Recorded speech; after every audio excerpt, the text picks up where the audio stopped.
Bonjour à tous, aujourd'hui sur Conscience TV, j'entame une nouvelle série de chroniques avec mon invité Philippe Marlin, qui est magnétiseur en Corse. Bonjour Philippe. Bonjour Avec Stéphane, qui bonjour à tous. Merci Philippe, bienvenue. On va donc explorer ensemble différents chemins dont je pourrais dire qu'ils permettent à chacun de reprendre la voie du mieux-être. Et on va entamer cette première chronique avec un thème majeur qui est donc celui de reprendre son propre pouvoir intérieur. Alors aujourd'hui, on parle de cette force que nous avons tous en nous, mais que nous avons parfois oublié, notre pouvoir personnel. Comment le retrouver, le nourrir, en faire un allié au quotidien, c'est ce qu'on va voir avec Philippe. Et pour ça, une première question, qu'est-ce que cela signifie pour vous, reprendre son pouvoir dans une démarche de soin? Alors, le pouvoir de soi, c'est un vaste sujet, c'est un sujet très intéressant. La société, dans son ensemble, a fait que nous naissions imparfaits. Ça, c'est la base de nos racines judéo-chrétiennes. Ce qui est dit dans les textes sacrés, c'est que tu nais imparfait. Or, lorsqu'on voit un petit bout de chou, on se demande où est l'imperfection. Et dans notre société, au quotidien, on nous minimise, on fait en sorte de nous infantiliser et on fait en sorte d'être constamment assisté. C'est-à-dire qu'on a perdu un pouvoir de soi dans le sens décisionnaire, sur beaucoup de niveaux. Bon, il y a des gens qui restent libres, évidemment, mais on est toujours dans des carcans et on ne doit pas en déroger. Au niveau du corps, qu'est-ce que ça fait? Ça crée beaucoup d'acidité, en général. Mentalement, on est harcelé par, ça peut être la télévision, la radio, des choses comme ça, qui nous font être que dans la peur et dans la non-décision du soi. Bien.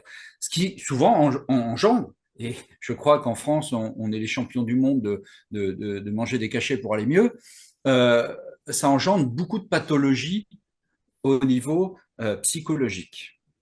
Bien. Ce que j'estime, moi, c'est que l'être humain, pour moi, est unique. Stéphane, vous êtes unique, je suis unique, tout le monde sur Terre est unique. Il y a 8 milliards d'habitants. Pour moi, tout le monde est unique. Pardon. C'est quoi être unique? Ça veut dire que le sentiment que moi je vis à l'heure actuelle, à l'instant T, à l'instant précis, ne sera jamais le même que vous, Stéphane, ne sera jamais que le spectateur qui va regarder cette interview. On ne peut jamais être à la place de quelqu'un, au point de vue d'un sentiment. Donc, dans ma philosophie de vie, je me dis que je suis seul, car c'est le cas. Et puisque je suis seul, comment je peux accepter l'entièreté de qui je suis? Eh bien, je vais accepter cette entièreté de qui je suis, par tous les aspects de qui je suis. D'accord? C'est-à-dire que je vais réfléchir non pas pour les autres, qui vont de toute manière me juger, mais je vais réfléchir par moi sans me juger.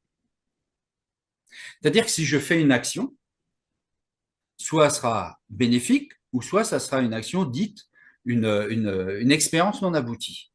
Mais je ne dois pas me juger, puisque jusqu'à la fin de ma vie, je serai avec moi. C'est-à-dire que le dernier souffle, c'est avec qui je vais faire, c'est avec moi-même. Donc, si je commence à prendre le jugement d'un autre comme foi,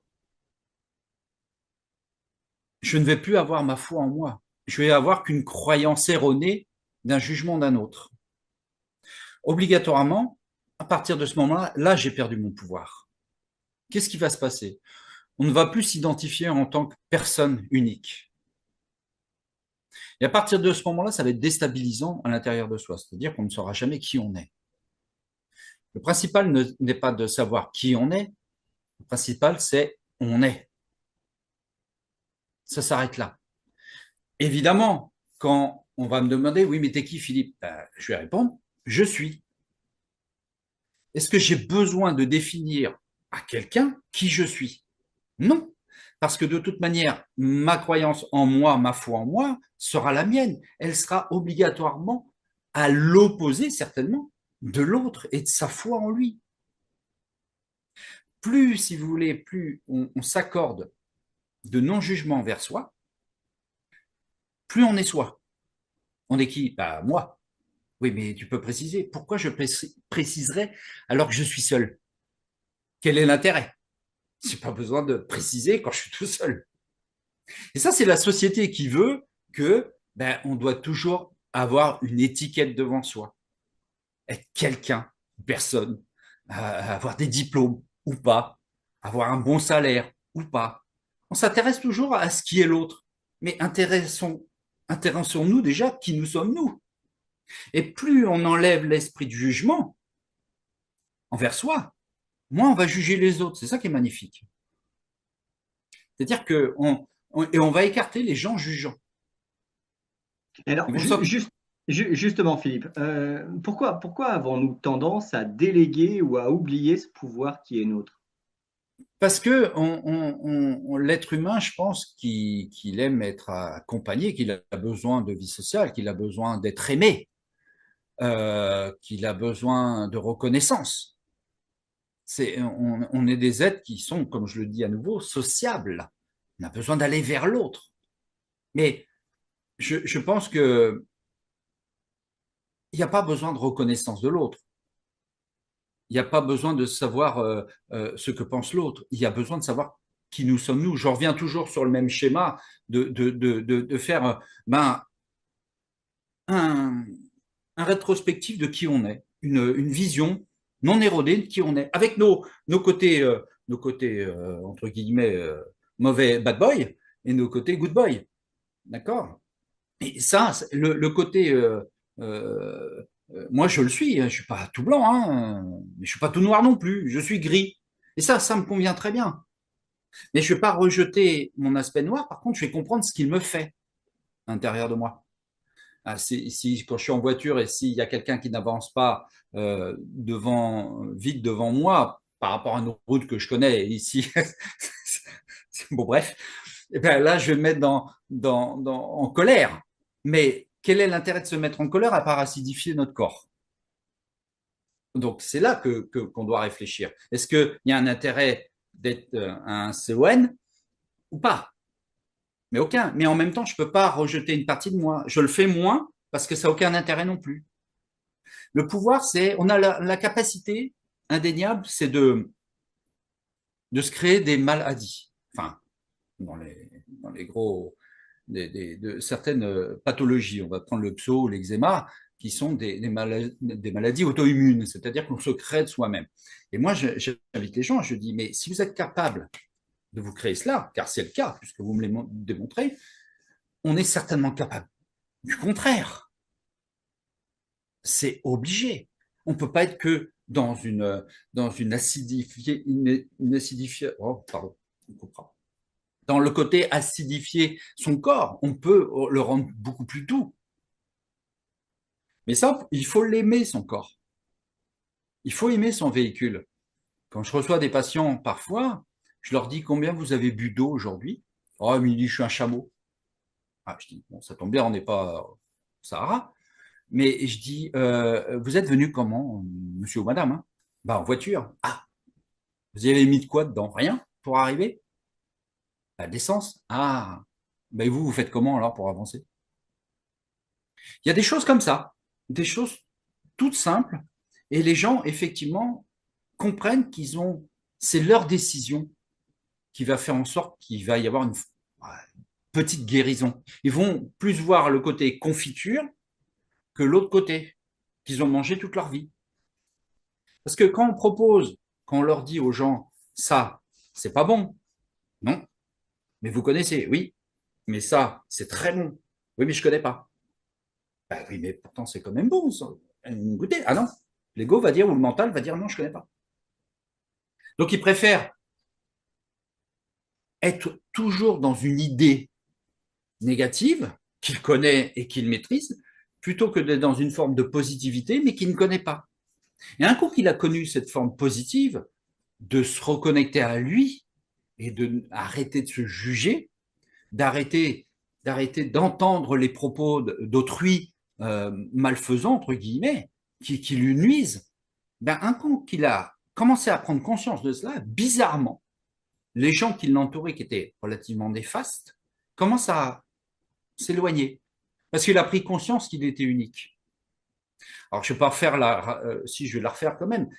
Je l'avais faite à la première interview. Quand on me demande, je leur demande s'ils sont parfaits. Ils me disent, ben non. Ben, posez-moi la question.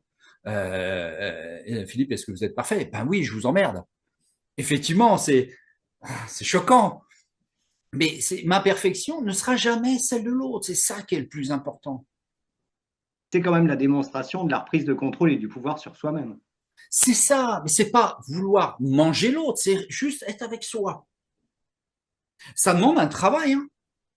Ça demande un réel travail. Ça demande surtout qu'est-ce que ça apporte? Ben, ça apporte une paix en soi. Si vous apportez une paix en vous, déjà votre corps est moins acide. Vous le grignotez de moins en moins. Et les choses bénéfiques pour vous s'ouvrent de plus en plus. Vous commencez à être acteur de votre propre scénario et non pas d'un scénario écrit par un autre.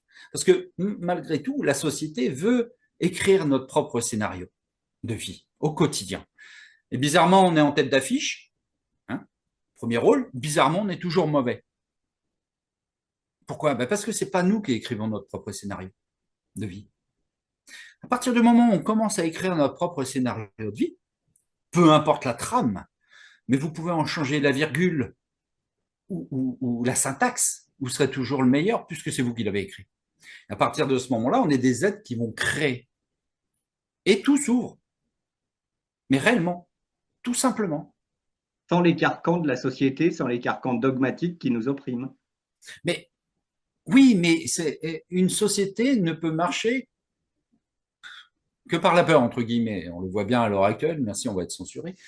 Mais on voit tout ce qui se passe. Quand je vois certaines publicités avec notre drapeau à l'heure actuelle, j'ai jamais vu de publicité comment manger, comment respirer, comment se moucher, comment. Mais oh, les gens sont des grandes personnes. Vous êtes tout le temps en train de dire comment on doit faire là à l'heure actuelle, c'est comment boire de l'eau. Ben, en ouvrant une bouteille, en ouvrant la bouche, peut-être non. Tout simplement. Et tout est comme ça. Et si vous voulez, ça nous met pour des gens, dans un tel stress, ben, qui n'ont plus de pouvoir sur eux-mêmes. Oui, mais peut-être que nous infantiliser, c'est nous contrôler. Ah, c'est pas peut-être. C'est une certitude. On est bien C'est une d'accord. certitude. Pour moi, c'est pas peut-être, c'est une certitude. Je pense que euh, là-haut, ils veulent pas qu'on soit libre. Ils veulent pas qu'on réfléchisse. Un peuple qui réfléchit, c'est terrible. Un peuple qui réfléchit peut se rebeller. Tandis que s'il réfléchit pas, on est tranquille. Ouais. On va mettre un match de rugby ou une coupe du monde de foot et du pain et des jeux, et les gens sont heureux, hein. Alors, du coup, si on en revient à reprendre son propre pouvoir intérieur, quels sont les premiers signes qu'une personne qui est en train de se reconnecter à elle-même peut-elle mettre en avant, que vous pouvez Alors, reconnaître pour le moins? déjà, ils dorment mieux. Parce que les gens qui ont des problématiques à ce niveau-là ont toujours un sommeil très, très agité. Ils se sentent très fatigués. Et bizarrement, quand je les vois peut-être un mois après ou 3 semaines, ils me disent waouh, c'est bizarre parce que j'ai commencé à voir que des belles choses qui m'arrivent dans la vie. Alors moi, je leur demande de faire un exercice qui est fort simple, qui est de se mettre devant sa glace de salle de bain, par exemple, le matin, en se brossant les dents ou je ne sais quoi, et puis de dire 2 mots. Je suis. Oui, mais quoi? Non, c'est tout. Ça s'arrête là. Si vous commencez à dire ces 2 mots et à intégrer le fait que c'est le cas, vous annihilez le terme jugement. Donc c'est là que vous reprenez pas un pouvoir de soi, mais vous commencez à intégrer le fait d'être sans jugement. Alors, ça peut paraître bizarre que ces 2 mots peuvent délivrer. Je vous le dis car je l'ai fait. Ça m'a permis d'être moi. Point barre. Et je vois que les gens, quand ils le font, et ils me le font, je reçois des fois des textos, j'ai bien fait Philippe, le je suis, ça va beaucoup mieux.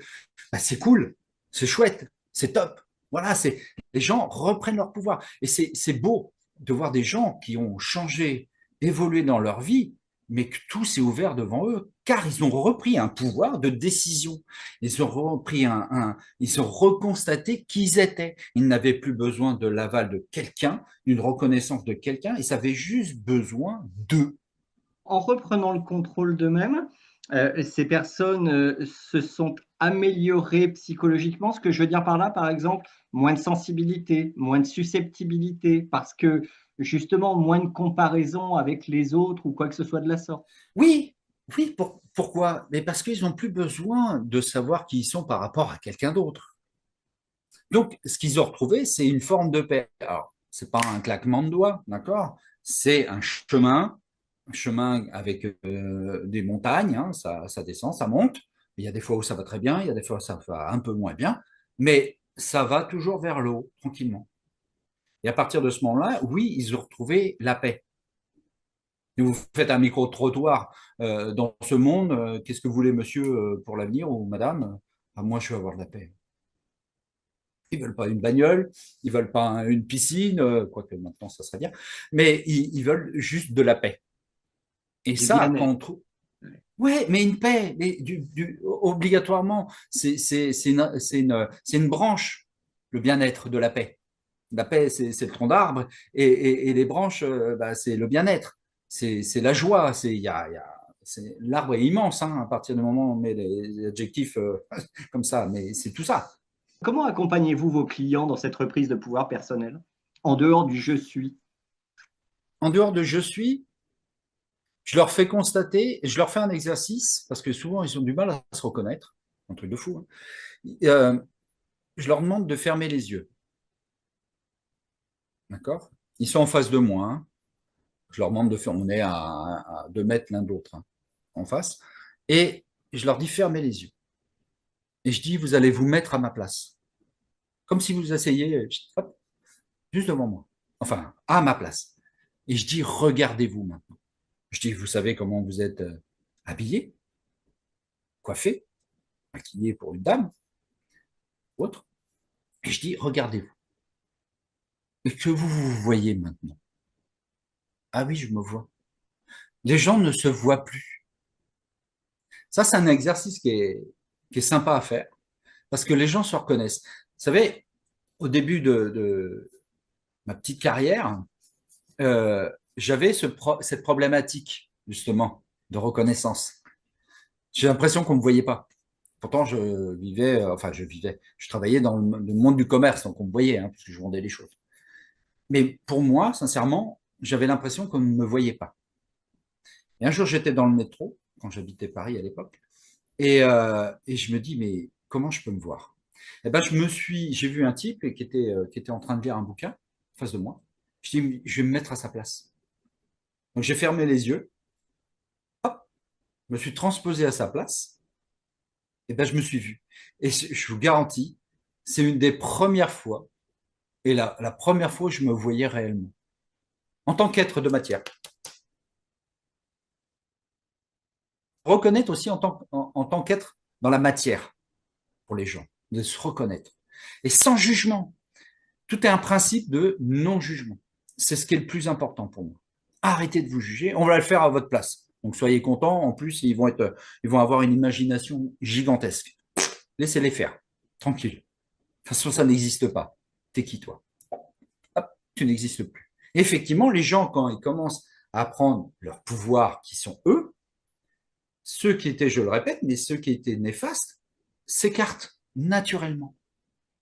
Mais cela fonctionne, c'est relativement fou, mais cela fonctionne facilement. Mais il faut avoir une foi inébranlable en soi. Car comme je le dis, jusqu'à la fin, on va vivre avec nous-mêmes. Donc autant que ça soit sympathique. Merci Philippe. Pour avoir la foi, je ne peux que vous conseiller de suivre les conseils de Philippe Marlin, dont les coordonnées s'affichent ci-dessous. Et puis, on se retrouve la semaine prochaine, Philippe, pour une nouvelle chronique, cette fois dédiée à la création sous toutes ses formes comme voie de transformation. C'est bien ça? C'est bien cela, tout à fait. À, à la semaine prochaine. Au revoir Stéphane, merci. Au revoir. Merci.